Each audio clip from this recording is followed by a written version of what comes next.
He didn't raise his voice. He didn't need to. Just looked me dead in the eyes. Those same soft brown eyes I used to kiss goodnight when he had nightmares. And he said it like he was doing me a kindness. Mom, I think it's best if you don't come to the wedding. No explanation beyond that. Well, maybe a little. He mumbled something about the aesthetic, that I looked too pale, too tired, too sick, that it might ruin the photos. And just like that, I wasn't his mother anymore. I was an inconvenience, a flaw in his curated life. I didn't scream, didn't beg, didn't even cry. But something inside me, something old, quiet, and fierce, it cracked. Not in pain, in clarity. I realized I'd spent my whole life making sure he felt chosen, loved, seen. And now, I was invisible. But that's the thing about mothers. When you strip us of everything, reputation, role, identity, what's left is dangerous, because a mother with nothing left to lose becomes unstoppable. And that day, I chose to stop being quiet. I was going to leave him everything, not because he asked, not because he expected it, but because that's what mothers do, right? We build, we sacrifice, we gather, not for ourselves, but for our children. I had a will already drafted. My savings, every cent I had painfully earned from decades of consulting work and part-time jobs after his father died, was going to him. The 2 properties I managed to hold on to after the market crash, his. Even my tiny coastal home, the one I had dreamed of retiring in, was going to be signed under his name. He had no idea. I never told him. I didn't want him to feel entitled. I wanted it to be a gift, a gesture of quiet love, of gratitude for being my son.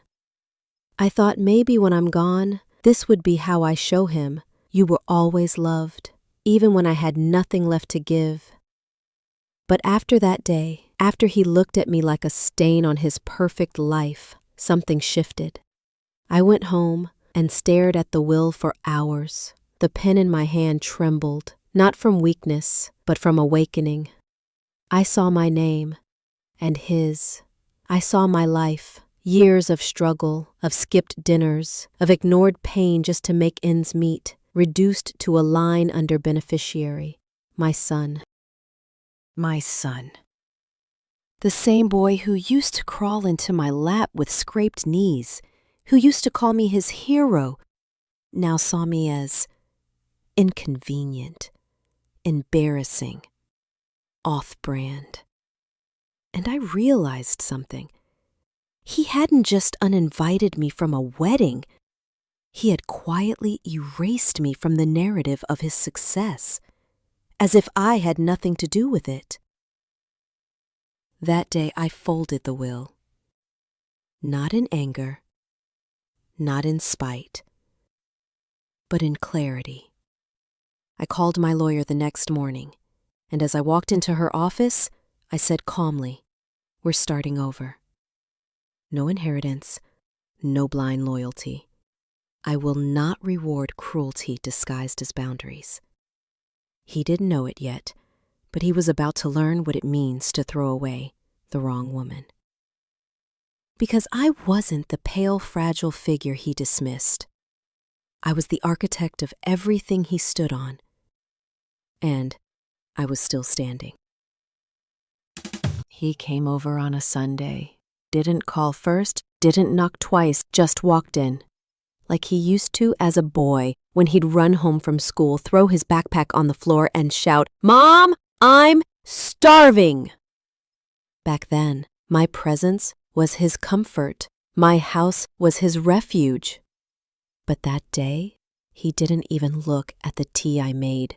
Chamomile with honey and a dash of cinnamon. His favorite, the one he used to beg for when he had nightmares or came home heartbroken, it sat untouched on the coffee table, steam curling up like a ghost no one could see. He didn't sit down, didn't ask how I was.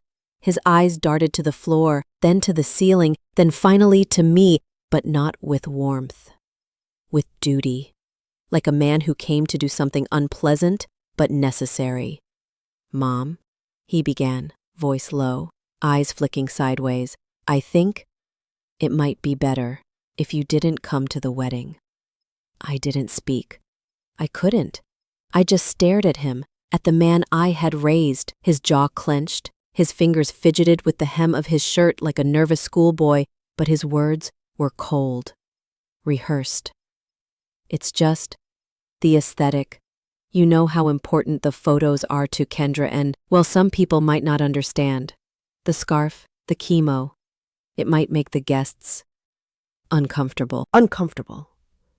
As if my illness, this body that had carried him, nursed him, sacrificed everything for him, was a party foul. Before I could find my voice, she walked in.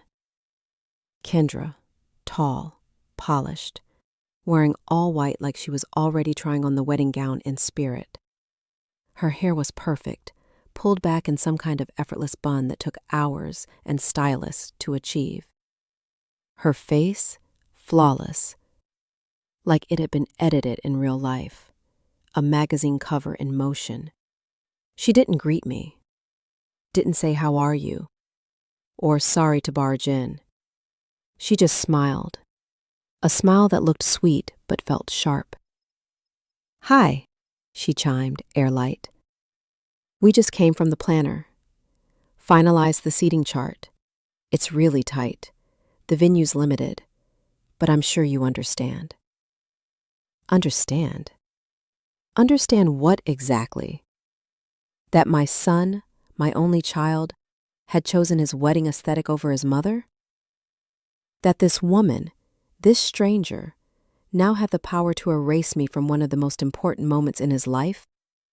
I looked at her, then at him. Neither could meet my eyes. Neither had the courage to say it plainly. "You don't belong anymore." I wanted to scream, to grab him by the shoulders and shake him, ask him where my little boy had gone, the one who used to fall asleep on my lap and whisper, "You're my favorite person in the whole world." But I didn't. I smiled. Not sweetly, not softly, but the kind of smile a woman gives when she realizes something powerful, that her love has been weaponized against her. I nodded. "Of course," I said. "I understand perfectly." I walked them to the door like a good host, closed it gently. And then I locked it. Not just the door, but something deeper.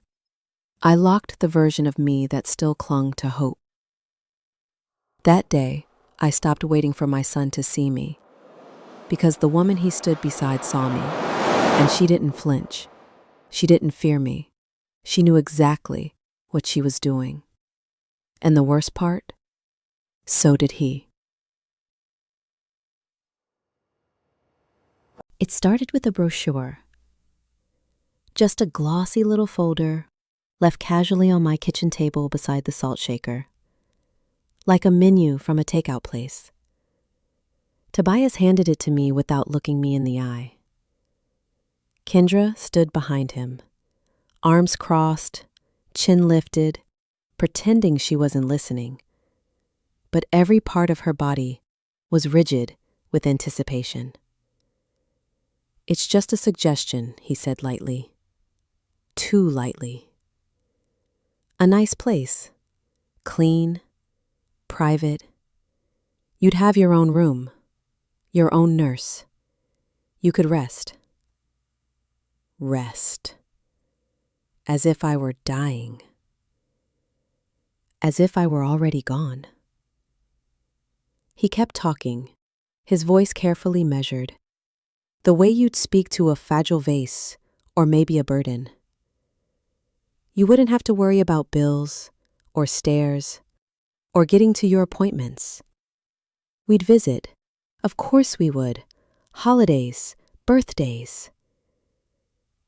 I stared at the brochure. A woman my age on the cover, smiling too widely. The kind of smile that says, "I've accepted my invisibility." "Don't make this harder than it has to be," Tobias said. And that's when he said it. The sentence that sliced through every scar I had spent years pretending didn't hurt. "This is why Dad left you." Silence. The air vanished from the room. I blinked. Once, slowly. I didn't scream, didn't throw the brochure across the table, didn't ask him how he could be so cruel or how long he'd carried that knife in his pocket waiting for the right moment to plunge it in. On the outside, I didn't flinch. But inside, something cracked. Something old and sacred. A thread that had held me together since the day I became a mother, frayed and finally snapped. He didn't see it. He thought I was taking it well. He mistook my silence for surrender.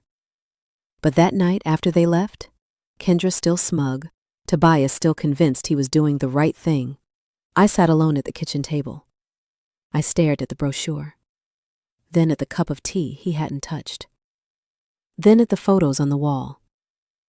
Me holding Tobias at 5, at 10, at graduation. All those years. All those nights I stayed up while he had a fever. All the dinners I skipped so he could go on field trips. All the birthdays I planned alone after his father vanished. I gave him everything. And now? I was too much, too sick, too sad. A problem to be relocated. A memory to be quietly shelved. No, not like this. That night I didn't cry. I made tea, real tea, black, bitter, and hot. I wrapped a shawl around my shoulders and went to my study. I pulled out the will again. But this time, I didn't just fold it. I tore it in half. Line by line, sentence by sentence. With every rip, I whispered names of people who had treated me like a woman, not a burden, friends, cousins, even strangers who had shown me more dignity than my own son. And then, I opened my laptop. I started new documents, new bank transfers, new power of attorney forms, new letters. I wasn't disappearing. I was reappearing, but on my terms. Because if Tobias thought I was going to quietly walk into a care home and vanish, he had forgotten exactly who raised him. And if Kendra thought she'd won, she had no idea the war had just begun. No one knew I had money. Not the kind you show off.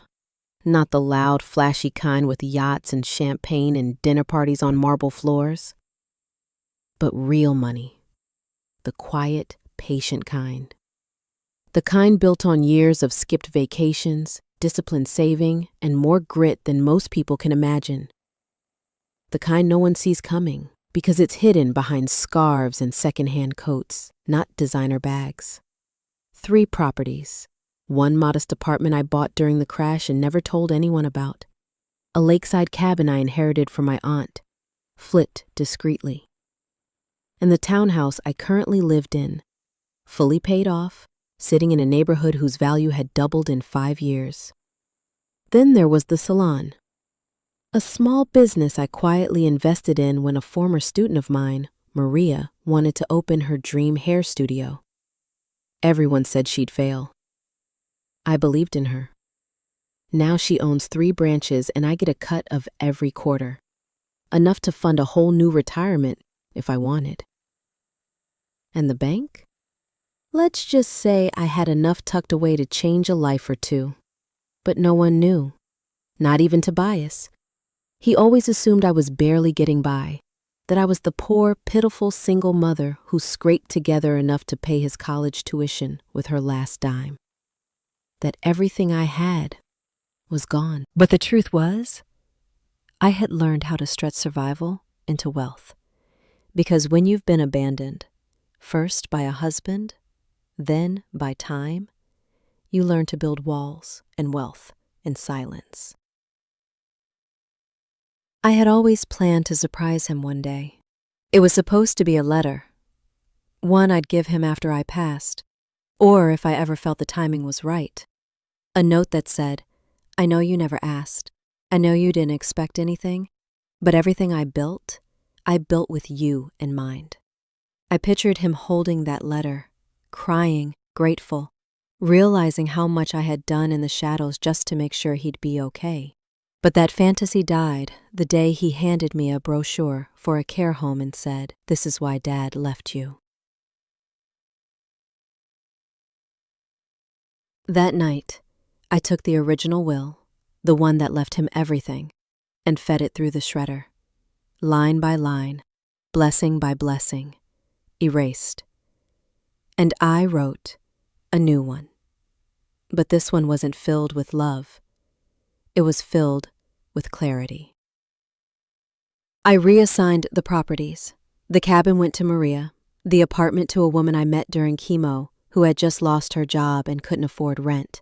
The townhouse, it would be sold, and the proceeds given to a scholarship fund for single mothers over 40. My share in the salon, split between 3 of Maria's stylists, all mothers, all struggling. And the bank account, half went to a women's shelter I used to volunteer at. The other half was mine. For travel, for silence, for peace. And Tobias, not a cent, not as punishment, but because the boy I raised, the one who used to hold my hand and say I was his whole world, no longer existed. In his place was a man who chose appearances over blood, a man who measured love in discomfort, a man who saw me as ruinous to his aesthetic. I wasn't angry. Not anymore. I was awake. Sometimes, the greatest revenge isn't anger or destruction. It's redirection. Of love, of legacy, of everything we were told we had to give away.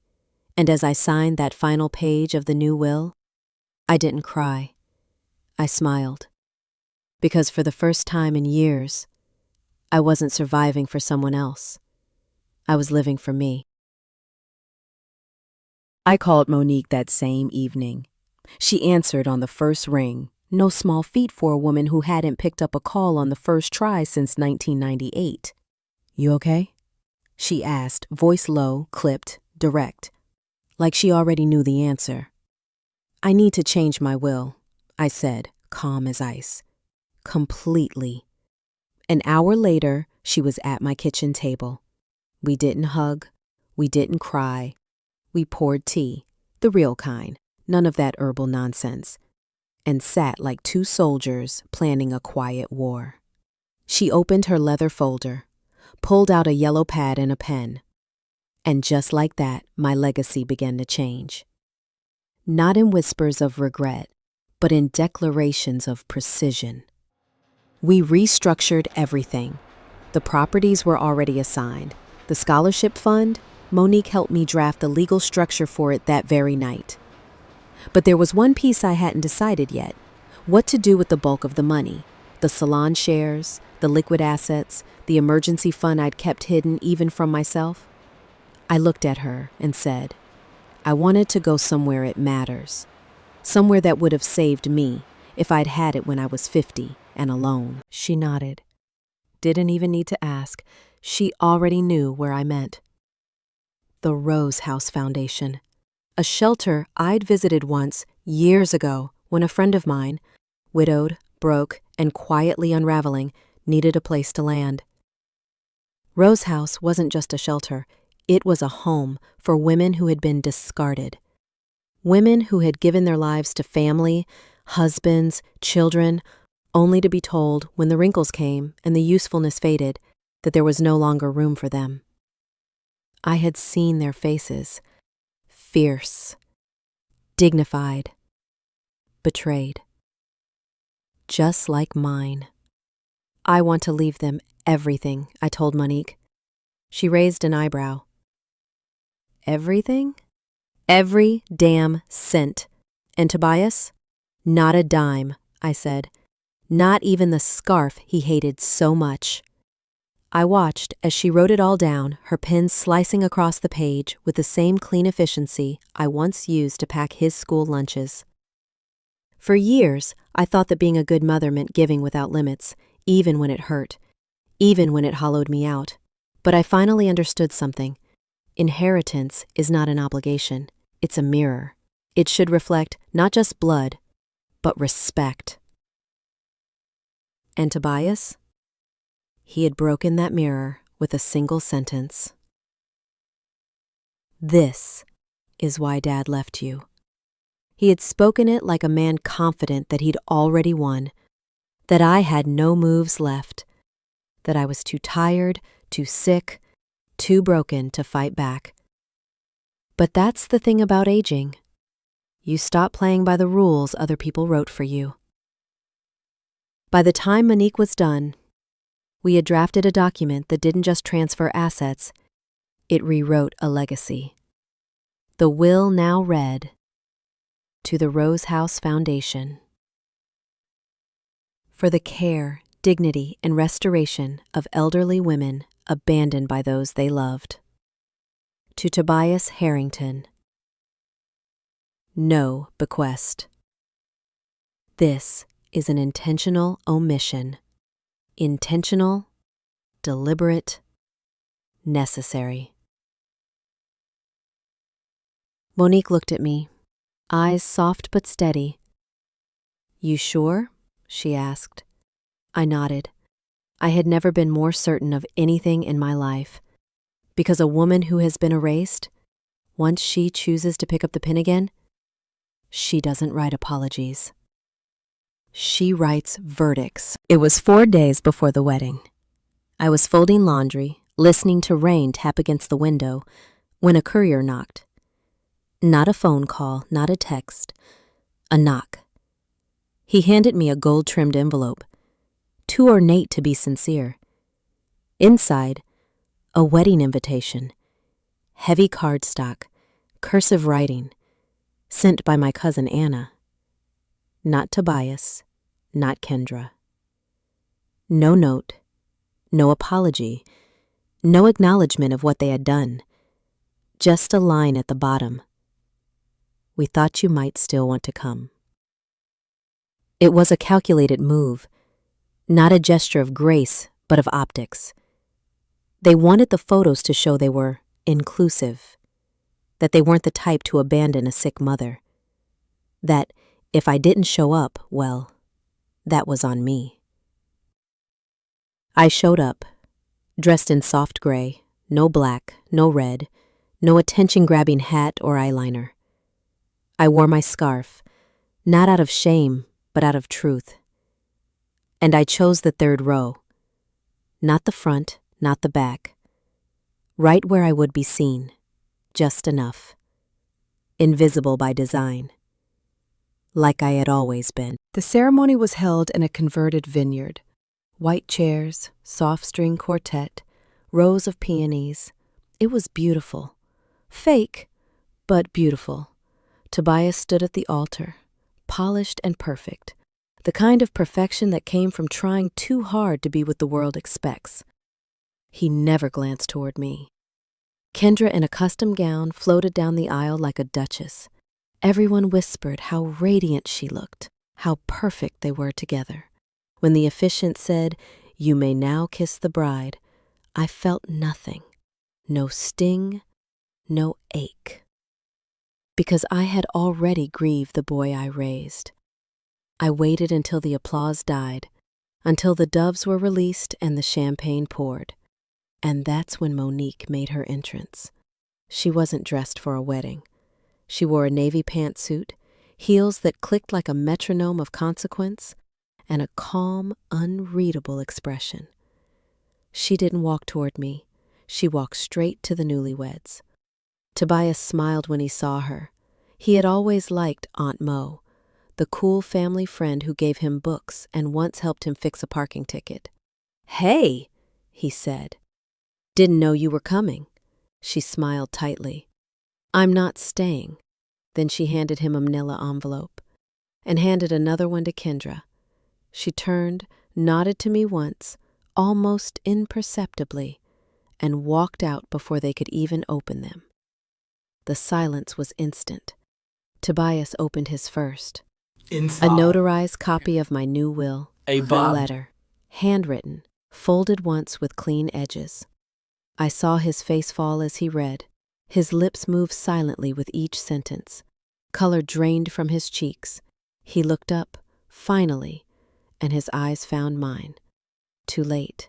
He blinked like a man waking from a dream, or a man watching the ground give way beneath him. My letter was short. You called me too ugly to be seen. Now you'll see what dignity looks like. Kendra opened hers. Her face went pale, then green. She read quickly, then again, as if she'd misunderstood the first time. Inside was a single line. If you married him for what you thought you were getting, you chose wrong. She looked at Tobias. He looked at me. I looked through them both. Because I wasn't there to make a scene. I wasn't there to ruin anything. I was there to finish something.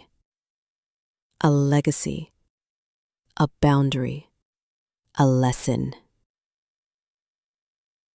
The guests whispered. Some took out their phones. Others looked away, pretending not to notice what was unraveling behind the veil of celebration. But I didn't care. Let them look. Let them guess. Let them realize, maybe for the first time, that not all revenge is loud. Sometimes the loudest thing in the room is a woman who says nothing and still wins. I stood, took one last look at the vineyard, the flowers, the fake perfection, and I left, not broken, not bitter, but whole. For the first time in years. Kendra was the first to break. Her heels echoed like gunshots across the marble floor as she turned and stormed out, bouquet still in hand, veil trailing behind her like the end of a lie. No one followed. The crowd, perfectly curated, filtered, hand-picked, began to whisper. Some covered their mouths. Others stared at Tobias like he'd just been undressed under a spotlight, not physically, but emotionally, publicly. He stood there, frozen, still in front of the altar, still clutching the manila envelope and the letter, my letter, hand shaking, mouth slightly open, like a man who had just discovered that the castle he built was made of mirrors, and now they were all shattered. Someone touched his shoulder. He flinched. He didn't look at anyone. Not the guests, not the photographers, not the wedding planner who looked like she wanted to disappear into the flower arrangements. He didn't move, because in that moment, he realized what he had done, and more painfully, what he had lost, but I was already gone. No scene, no speech, no grand exit, just absence, deliberate and final. On my seat, in the third row, I had left behind a single thing, a folded scarf, blue with silver threading. The one he said made me look too sick, too tired, too much of a reminder. It lay there silently, not abandoned, but left with purpose, like a flag after the war has ended. Some say revenge is loud, dramatic, explosive, but sometimes the most powerful revenge is elegant. It doesn't scream, it simply redefines the narrative. Tobias had written me out of his life. I had written him out of my legacy. He had chosen shame, I had chosen silence, and in the end, it was silence that echoed loudest. I didn't need applause or vindication, just that folded scarf, that empty chair, and the knowledge that the woman they tried to erase had the final word. To every mother who was ever told she wasn't beautiful enough, not graceful enough, not worthy of standing in the front row of her child's life. To every woman who was made to feel like a burden because her skin wrinkled, because her hair turned silver, because her body bore the quiet evidence of sacrifice. This is for you. They will tell you to stay in the shadows, to smile quietly, to give without expectation and to disappear without protest. They will celebrate the versions of you that serve them, the caregiver, the cheerleader, the silent supporter. But the moment you ask to be seen, truly seen, they'll flinch. They'll call it selfish. They'll call it drama. They'll call you too much. Let them. Let them look away. Let them erase you from the seating chart, from the photo albums, from the story. Let them think they've won. And then come back as the final chapter. Not out of bitterness, but out of truth. Not with vengeance, but with clarity. Because you are not just the background. You are not just the one who raised them, cleaned up after them, sacrificed for them. You are the beginning, and you can be the ending too, if you choose. Write your own will, sign your own name, build your own legacy. And if you must leave something behind, let it be strength. Let it be silence that speaks louder than 1,000 justifications, because the real power never comes from screaming to be seen. It comes from knowing your worth, even when no one else does. And when you rise, quietly, calmly, you don't have to slam the door. Just leave it open so they can see exactly what they lost.